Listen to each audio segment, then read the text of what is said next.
Dengan adanya kejadian ini, ada pesan mungkin Pak Ola untuk kepada seluruh lapisan masyarakat, khususnya di Makassar ini. Pesan kami memang betul-betul kita harus jaga anak, jangan sampai gara-gara aktivitas kita sebagai orang tua, misalnya shopping atau lagi sibuk dengan aktivitasnya kita melantarkan anak jauh dari jangkauan, sehingga itulah peluang-peluang tersebut yang bisa memberikan peluang kepada orang-orang untuk melakukan aksi penculikan. Jadi memang betul-betul kita harus jaga anak kita, apalagi pada saat kita keluar dari rumah, misalnya ke mall, kemana, ke jalan, betul-betul kita harus jagalah dalam jangkauan pandangan kita.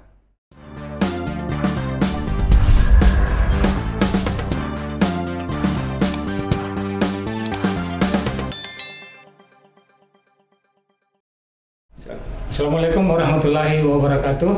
Para pemirsa Harian Fajar, sekarang kita bersama dengan Bapak Inspektur 1 Dr. Nasrullah SHMH. Beliau adalah ketua tim yang berangkat ke Jambi untuk melakukan aksi penyelamatan terhadap bocah Bilqis yang diculik beberapa waktu lalu. Saya bersama Pak Nasrullah sekarang berada di ruang kerja beliau di unit reskrim Polsek. Di Polrestabes, dan didampingi Pak Ilyas.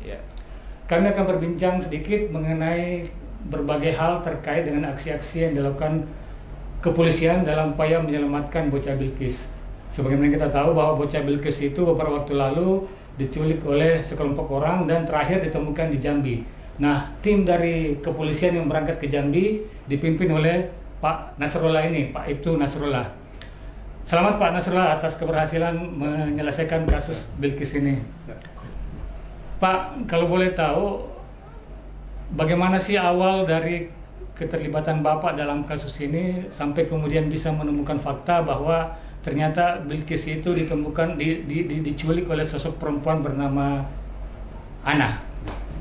Terima kasih. Jadi setelah kita menerima laporan bahwa ada balita yang diculik hilang di tempat bermain, dari anggota Polrestabes langsung melakukan penyelidikan,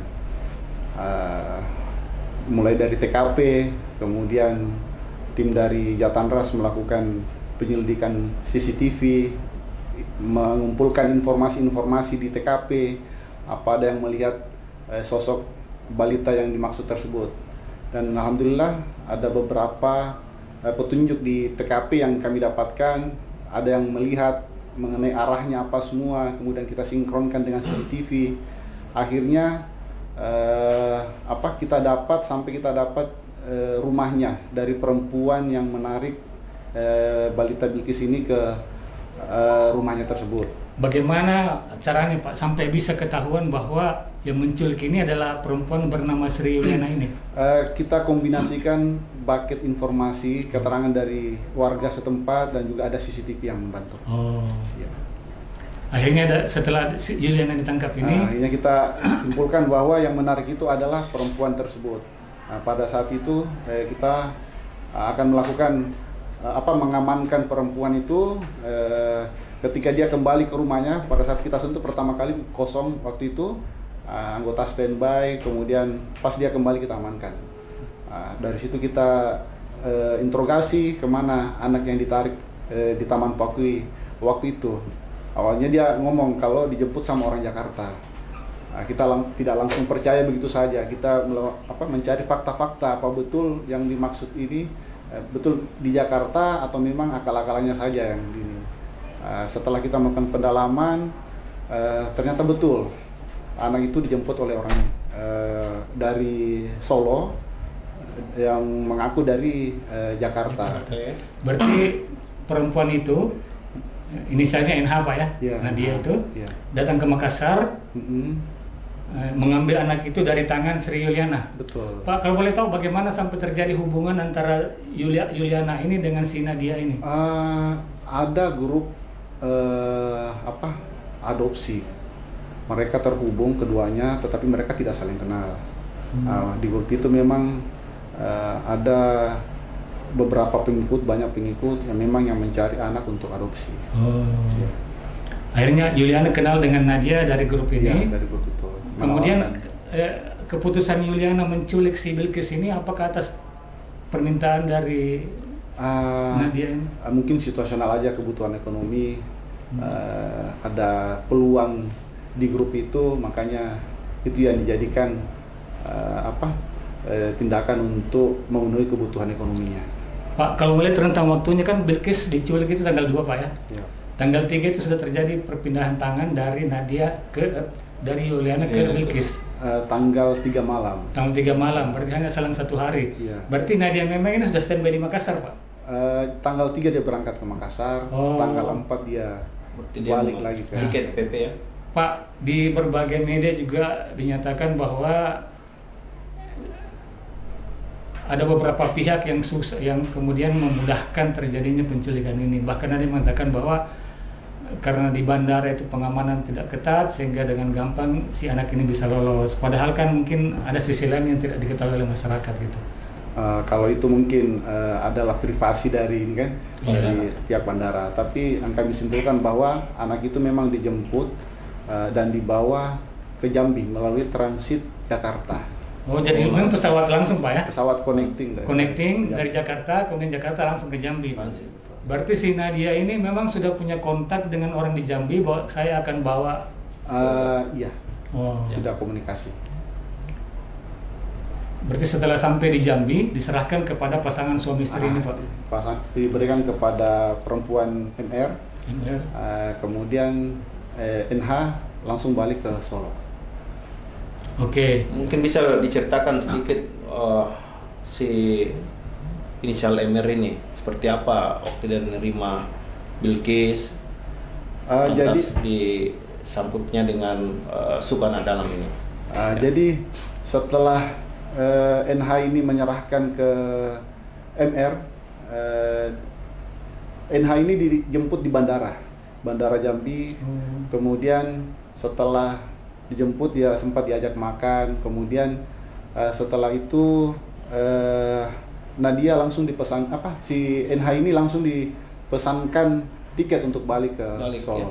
Ya, memang sudah pernah menjalin komunikasi sebelumnya. Ya. Pak, sebelum kita lanjut,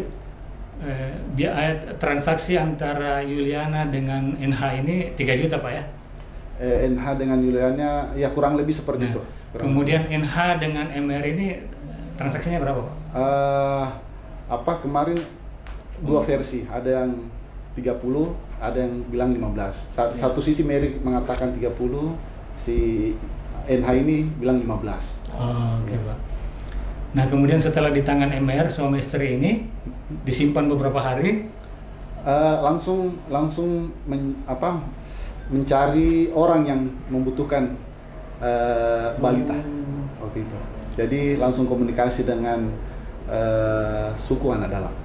Memang oknum suku anak dalam ini ada yang membutuhkan anak dalam rangka apa itu? Untuk tujuan apa itu Pak? Memang untuk diasuh. Ya. Kan berbagai isu di luar miring-miring itu bahwa ini akan dijual gitu. Enggak, itu nggak benar Pak ya? Tidak benar.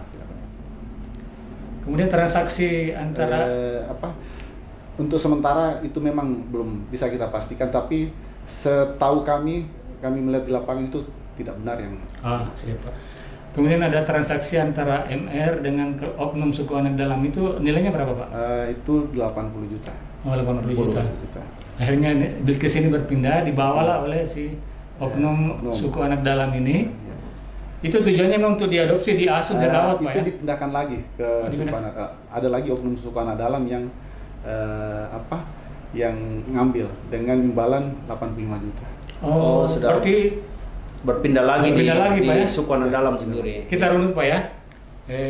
Dari Taman Pakui, ya. Kemudian diambil oleh oknum SY, ya. Kemudian dari SY ke NH, ya, dari NH ke MR, betul. Dari MR ke oknum 1 suku anak dalam, ya, betul. Kemudian dari kedua ke oknum 2 suku anak dalam. Ya, berarti 5 kali pindah. Iya. Transaksinya juga 4 kali. Ya. Nah, ketika anak-anak kita Bilqis ini berada di penanganan anak Sukan dalam tadi, apakah kondisinya baik, dirawat dengan baik atau? Sangat baik kalau gitu. Kami perhatikan kondisinya juga pada saat kita amankan itu, setelah kami terima sangat sehat lah. Kemudian juga psikologinya juga tidak terlalu terganggu kalau gitu kami lihat pada saat kita amankan. Pak, kalau boleh tahu, Bapak kan yang memimpin ke sana Pak ya? Jumlah total kita dari Makassar sini berapa orang? Ada 4 orang. Ada 4 orang yang berangkat ke sana Pak. Berangkat ke Sukoharjo? Ya, Sukoharjo dulu, kemudian kita amankan CNH di sana. Dari situlah ada petunjuk bahwa Nanda Bilqis ini dijual lagi ke Jambi. Berarti NH dibawa juga ke Jambi Pak? Betul, kita bawa ke Jambi. Dari situ kita kembangkan lagi untuk mencari perempuan MR ini dengan suaminya. Total berapa lama Pak sampai kembali ke Makassar bersama Bilqis Pak? Kurang lebih 5 hari lah. 5 hari Pak ya perjalanan. Pak, selama rangkaian proses itu penyelamatan Bilqis, apakah ada kejadian-kejadian menarik yang Bapak alami Pak? Ya, adalah tantangan mulai dari rintangan jalannya, memang yang medannya cukup jauh. Aspal ya? Ya. Bukan di kota Jambi nih Pak ya? Bukan jauh. Kalau kita amankan perempuan Mary ini kurang lebih 12 jam dari kota Jambi dalam perjalanan. Itu di Kabupaten Merangin? Kerinci. Jauh lagi ke sana. Kurang lebih 4 jam dari Kerinci Merangin. Jadi kita ke Kerinci dulu, terus balik lagi ke Merangin, mundur 4 jam lagi. Dari 12 jam ke sana, mundur lagi 4 jam, kurang lebih 4 jam. Nah, Bapak kan bertemu suku anak dalam tuh. Siap. Ini kan kalau di masyarakat beredar bahwa suku anak dalam ini agak tertutup. Siap. Nah, apakah ada kendala-kendala ketika berkomunikasi dengan mereka? Alhamdulillah kami menggunakan ketua adat setempat, koordinasi dengan Polres setempat dan Polda yang sangat membantu untuk melakukan negosiasi. Kami melakukan negosiasi, alot juga perundingannya 2 malam 1 hari untuk untuk meminta si Bilqis, dan kami pastikan bahwa itu adalah korban penculikan. Jadi awalnya dia tidak percaya kalau ini korban penculikan, karena yang kita amankan ini memang menggunakan dokumen palsu untuk meyakinkan orang suku anak dalam bahwa ini adalah anak yang korban memang diserahkan oleh orang tuanya untuk diadopsi. Oh, jadi si MR ini punya dokumen Pak ya? Ya, mulai dari NH sama MR memang kolaborasi untuk membuat dokumen itu. Berarti mereka ini sindikat Pak ya? Masih kita dalami. Kemudian suku anak dalam ini akhirnya menerima anak itu karena percaya pada dokumen ini. Berarti niat mereka sesungguhnya bukan untuk mereka ini bukan bagian dari sindikat jual beli ini Pak ya. Kemudian kan selain uang 80 juta, 85 juta itu kan di masyarakat juga beredar terkait dengan isu mengenai mobil Pajero itu Pak. Itu bagaimana Pak? Bisa dijelaskan Pak? Kalau untuk mobil Pajero itu tidak benar. Karena kami sendiri yang ada di TKP, ada di daerah itu, dan kami yang langsung turun langsung untuk melakukan negosiasi dibantu dengan dari Dinsos dan jajaran Polda Jambi untuk melakukan negosiasi, dan itu tidak benar. Jadi kami awalnya memang lama prosesnya sampai suku anak dalam ini mau menyerahkan. 2 hari 1 malam ya. Tapi kami yakinkan betul bahwa ini kembalikan ke dia. Kira-kira kalau anakmu yang diculik kemudian kita bawa, gimana perasaannya. Akhirnya dengan itu suku anak dalam tersentuh. Akhirnya negosiasi panjang itu menghasilkan bisa kita bawa si Bilqis ini kembali. Jadi dari tangan kepala suku, Bilqis diserahkan langsung kepada Paula? Siap, serahkan dia. Alhamdulillah. Pak, tidur nggak Pak selama 5 hari itu? Kalau tidur ya kita tidur di jalan Pak. Tidur di jalan? Tidur di mobil maksudnya. Tidur di mobil ya, paling kita duduk sambil tidur. Biasalah itu, biasalah. Makan juga nggak teratur ya? Ya, makan tidak teratur. Ada yang sempat melakukan perlawanan Pak yang agak keras itu Pak? Alhamdulillah tidak ada. Nggak ada Pak? Semua berjalan dengan baik negosiasinya dengan Polda Jambi, kemudian dari Dinsos, kemudian dari Temanggung atau ketua-ketua adat yang memfasilitasi kita dengan baik. Pak, kita keluar dari topik. Kami dengar Pak Nasrullah ini kan meraih gelar S3 di Universitas Hasanuddin. Kalau boleh tahu disertasi Bapak itu mengenai apa Pak? Disertasi kami terkait dengan digital forensik.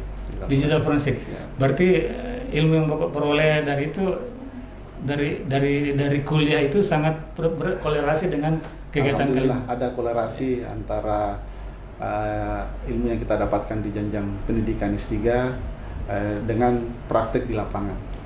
Ini sangat membantu kami. Termasuk proses identifikasi si Sri Yuliana itu, Pak. Siap. Dengan adanya kejadian ini, ada pesan mungkin Pak Ola untuk kepada seluruh lapisan masyarakat, khususnya di Makassar ini. Pesan kami memang betul-betul kita harus jaga anak, jangan sampai gara-gara aktivitas kita sebagai orang tua, misalnya shopping atau lagi sibuk dengan aktivitasnya kita melantarkan anak jauh dari jangkauan, sehingga itulah peluang-peluang tersebut yang bisa memberikan peluang kepada orang-orang untuk melakukan aksi penculikan. Jadi memang betul-betul kita harus jaga anak kita, apalagi pada saat kita keluar dari rumah, misalnya ke mall, kemana, ke jalan, betul-betul kita harus jagalah dalam jangkauan pandangan kita. Ya, pemirsa, sebelum kita akhiri perbincangan kita kali ini, ada satu pertanyaan terakhir yang ingin saya tanyakan kepada beliau. Pak, saya dengar kabar Bapak ini hafiz, Pak, ya? Belum selesai. Udah berapa juz, Pak? Ada kemarin sempat sampai 15 juz, alhamdulillah, Pak. Kalau anak Bapak yang sudah selesai, Pak? Alhamdulillah, anak kami ada yang sudah khotam. Tapi ini masih proses untuk melancarkan, memungkinkan. Itu umur berapa, Pak?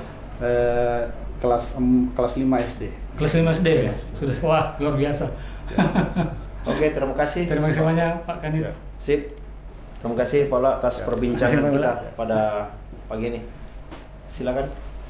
Para pemirsa Harian Fajar, itulah perbincangan kita tadi dengan Pak Inspektur 1 Dr.